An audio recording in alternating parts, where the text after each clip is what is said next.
Assalamualaikum warahmatullahi wabarakatuh. Selamat pagi semuanya. Selamat pagi Pak, Bu. Selamat pagi rekan-rekan saya semuanya. Di sini kami akan menampilkan tentang produk lapis goreng.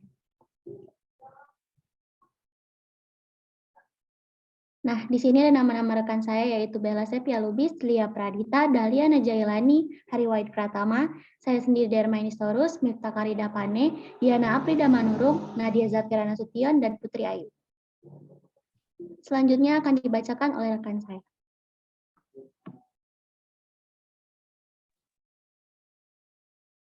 Baik, terima kasih kepada rekan saya, Darmaini Storus. Nah, jadi adapun latar belakang tentang produk lapis goreng tersebut, yaitu selain makanan pokok, juga terdapat makanan ringan yang juga banyak digandrungi oleh khalayak ramai dari berbagai penjuru usia. Makanan ringan ini dikonsumsi tidak seperti makanan pokok lainnya. Makanan ringan dikonsumsi di saat-saat tertentu, misalnya saat sedang menonton TV atau membaca buku. Dengan melihat peluang tersebut, maka kami tertarik untuk membuat produk di bidang makanan yang memiliki ciri khas yang berbeda dari makanan lainnya. Makanan yang ditawarkan adalah makanan ringan yang dapat dikonsumsi segala jenis usia, karena rasanya yang sangat manis dan teksturnya yang renyah juga harganya yang terjangkau. Seperti makanan yang kami buat yaitu lapis goreng. Salah satu bahan dasarnya adalah tepung terigu. Keunggulan dari tepung terigu ini mendukung kesehatan sistem peredaran darah, mencegah resiko anemia, dan menurunkan kolesterol jahat dan meningkatkan kolesterol baik dalam darah. Tepung terigu merupakan bahan makanan yang bergizi.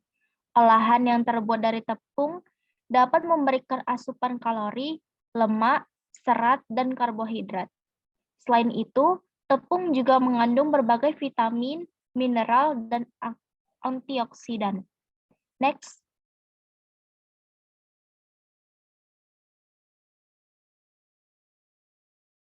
Adapun keunggulan dari produk lapis goreng ini.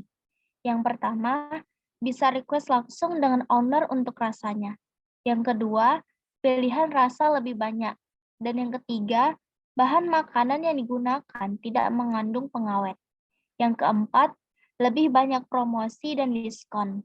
Dan yang terakhir, dapat mengetahui review pelanggan lain. Sekian dari saya dan akan dilanjutkan. Baik, selanjutnya saya akan membahas mengenai potensi pasar dari produk kami yaitu lapis goreng. Di era modern ini, belum semua daerah mengetahui makanan lapis goreng ini. Lapis goreng atau yang disebut sebagai Raja Manis di daerah tebing tinggi Sumatera Utara. Dengan tujuannya, kami membuat produk makanan lapis goreng ini berharap agar makanan ini dapat disukai oleh masyarakat, terutama pada zaman sekarang. Karena bahan makanan yang digunakan tanpa pengawet, dan makanan ini pastinya bisa dinikmati dari segala usia, baik anak kecil hingga dewasa. Nah, makanan ini juga kami sediakan berbagai macam rasa, tidak satu rasa saja, sehingga bisa menjadi daya tarik konsumen untuk dibeli. Next. Nah, luaran yang diharapkan dari produk lapis goreng kami ini yaitu yang pertama, lapis goreng memperkenalkan makanan khas tebing tinggi Sumatera Utara kepada seluruh masyarakat di Sumatera Utara dan kota lainnya. Dan yang kedua yaitu makanan yang tidak berpengawet, sehingga dilanjutkan oleh rekan saya.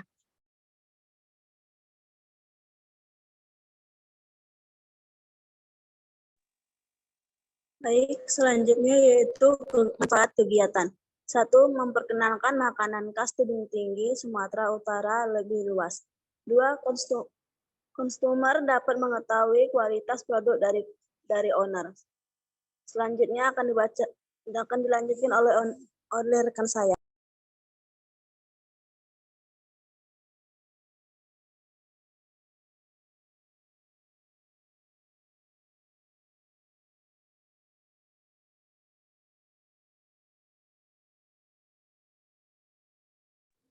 Berikutnya kita bahas tentang sumber daya. Key partners-nya kerjasama dengan owner dan rekan kerja lainnya. Berikutnya key activities menyediakan berbagai macam rasa yang menarik. Value proportioners, makanan ini bisa dikonsumsi oleh anak kecil sampai lansia karena makanan ini tidak mengandung bahan pengawet. Berikutnya, customer relationship melakukan pengecekan rasa yang diinginkan oleh customer serta merespon dengan cepat apabila terdapat kesalahan dalam penjualan. Berikutnya, customer segment. Produk makanan ini bisa untuk semua jenis usia. Key resources-nya, pekerja yang kompeten, supplier bahan baku yang terpercaya, dan alat masak yang praktis dan modern. Channelnya menggunakan media sosial dalam mengiklankan produk makanan ini, aplikasi ini agar dapat dijangkau oleh semua orang. Cost strukturnya biaya operasional, biaya sosial media dan marketing, dan biaya tenaga kerja dan admin. Revenue streams-nya modal pribadi, penjualan produk, dan berbagai sistem bagi hasil jika memang ada. Analisis SWOT-nya dalam faktor strength ada bisa dikonsumsi oleh seluruh kalangan masyarakat dan tersedia berbagai jenis varian rasa. Weakness-nya produk ini belum banyak diketahui orang. Opportunity-nya yang pertama, kesempatan dalam mengenalkan produk ini dimulai dari Universitas Negeri Medan. Dan berikutnya peluang pasar di sekitar kota Medan. Dan yang terakhir, threat-nya itu pesaing pada produk makanan lainnya dan update variasi rasa. Berikutnya akan dijelaskan oleh rekan saya. Selanjutnya ada peluang pasar dan strategi pemasaran. Yang pertama STP, segmentation, targeting, positioning. Pertama segmentation atau segmentasi pasar. Segmentasi pasar produk ini diperuntukkan bagi seluruh masyarakat Indonesia, namun diuji cobakan di Unimed lalu secara perlahan ke seluruh kota Medan. Yang kedua, targeting. Target pasar terutama adalah kalangan masyarakat umum, kalangan mahasiswa-mahasiswi, dan anak-anak yang berdomisili di kota Medan. Berdasarkan survei yang kami lakukan melalui wawancara, banyak masyarakat umum di berbagai kalangan usia yang ingin membeli cemilan lapis goreng ini, dan mereka menyatakan kalau rasanya enak dan teksturnya renyah. Dalam jangka panjang, kami yakin bahwa produk kami akan terus berinovasi. Selanjutnya, positioning dalam membangun pemasaran. Kami membangun ciri khas sebagai produk lapis goreng yang rasanya bervariasi, yang dapat dikonsumsi oleh masyarakat umum. Next. Yang kedua, bauran pemasaran. Yang pertama, produk nama brand produk adalah lapis goreng. Produk makanan ini memiliki keunggulan dalam penyediaan varian rasa yang banyak. Yang kedua, kebijakan tempat untuk meningkatkan revenue, maka penjualan dilakukan secara online, yaitu dengan memasang iklan di berbagai platform media sosial. Yang ketiga, kebijakan promosi. Memperkenalkan produk masyarakat secara online lewat poster ataupun media sosial yang dimiliki. Terakhir ada tampilan kemasan produk di slide selanjutnya. Next. Berikut adalah tampilan kemasan produk lapis goreng. Selanjutnya akan dijelaskan kembali oleh rekan saya. Oke. Untuk tampilan produk dari usaha kami yaitu dengan adanya desain dari produk yang kami tambahkan ke dalam produk tadi, yaitu dari lapis goreng tersebut, dan didesain dengan semenarik mungkin dengan menggunakan beberapa kondimen warna seperti warna oranye. Nah, yang selanjutnya yaitu teknik pembuatan komoditas usaha. Nah, pada teknik pembuatan komoditas usaha, langkah yang pertama ada penyiapkan bahan baku. Nah, pada bahan baku tersebut ada beberapa komposisi yang nantinya akan kami jelaskan pada proposal tersebut. Nah, pada tahap yang kedua yaitu mencampur bahan satu menjadi satu. Nah, pada tahap yang kedua ini akan dilanjutkan pada tahap yang ketiga yaitu percetakan adonan. Nah, setelah percetakan adonan tadi selesai, maka akan lanjut pada tahap pengemasan. Nah, pada tahap pengemasan di dalam ini akan dikemas di dalam beberapa bentuk produk kemasan yang menarik dan akan membuat konsumen tertarik kepada usaha dari produk kami tersebut. Nah, maaf sebelumnya tadi sebelum pengemasan ada penggorengan dan pemberian topping. Lalu lanjut kepada produk pengemasan. Next.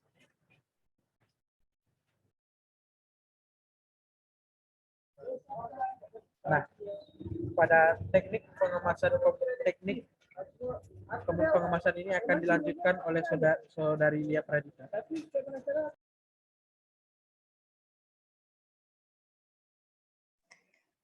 Baik, saya akan menjelaskan mengenai teknik pengemasan komoditas usaha.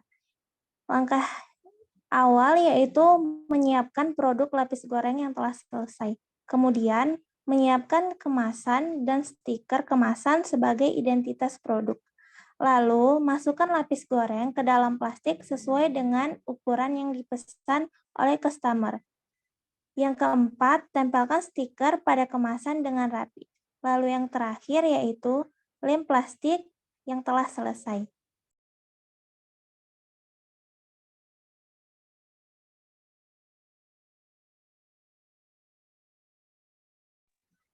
Untuk teknik pemasaran, yang pertama pemasaran produk akan dilakukan secara online menggunakan media sosial seperti Instagram, Line, Twitter, Facebook, dan TikTok yang dimanfaatkan untuk mempromosikan produk ini.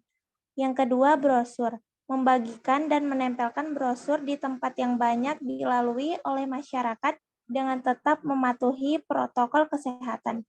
Yang ketiga, turun langsung ke lapangan dengan langsung menemui calon pembeli dan mempromosikan secara langsung untuk menawarkan produk kepada calon pembeli dengan tetap mematuhi peraturan protokol kesehatan.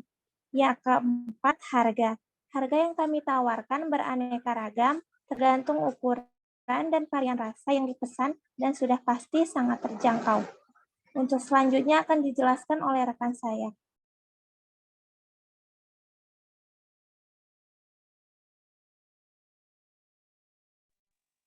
Mohon maaf sebelumnya, untuk teknik pelaksanaan, yang pertama survei lapangan.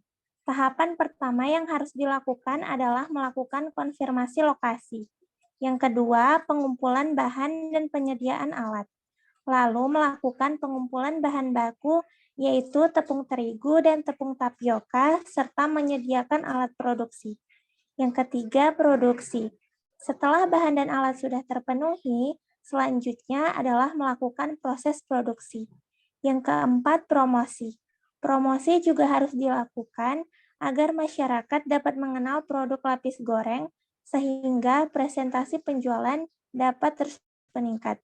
Yang kelima, pemasaran. Pemasaran produk dilakukan dengan menggunakan media sosial, membagikan brosur, dan turun langsung memasarkan produk lapis goreng kepada masyarakat. Dan yang terakhir yaitu evaluasi dan pembuatan laporan. Lalu melakukan evaluasi kegiatan dan membuat laporan kemajuan dan laporan akhir per 6 bulan sekali. Untuk selanjutnya akan dijelaskan oleh rekan saya. Baiklah, selanjutnya ada rincian biaya. Yang pertama yaitu biaya tetap peralatan memasak seharga Rp920.000. Kemudian ada biaya variabel per bulan. Yang pertama ada tepung terigu dengan harga Rp1.500.000, tepung tapioka Rp375.000, tepung gula Rp300.000, minyak goreng Rp2.100.000, garam Rp25.000, balado Rp200.000, gas Rp300.000, plastik dan label Rp500.000. Total keseluruhannya ada Rp5.300.000. Yang ketiga ada biaya operasional per bulan.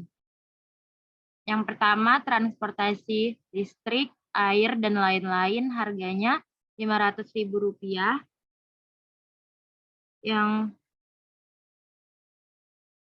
kedua ada biaya promosi dengan harga Rp200.000, totalnya Rp700.000. Total keseluruhan biaya yaitu yang pertama ada biaya tetap dengan harga dengan jumlah Rp920.000. Yang kedua ada biaya variabel per bulan dengan jumlah Rp5.300.000. Yang ketiga ada biaya operasional per bulan dengan jumlah Rp700.000. Total keseluruhan biaya ada Rp6.420.000. Baiklah, selanjutnya saya serahkan ke rekan saya. Nah, proposal bisnis ini layak untuk dibiayai karena dari sisi analisis pengembangan usaha serta peningkatan potensi usaha dapat lebih cepat untuk berkembang, serta dari prospek keuangan cukup menguntungkan dan memiliki prospek pasar yang baik. Nah, terima kasih rekan-rekan saya dan terima kasih Pak Bu. Kami ucapkan terima kasih sekali lagi. Wassalamualaikum warahmatullahi wabarakatuh.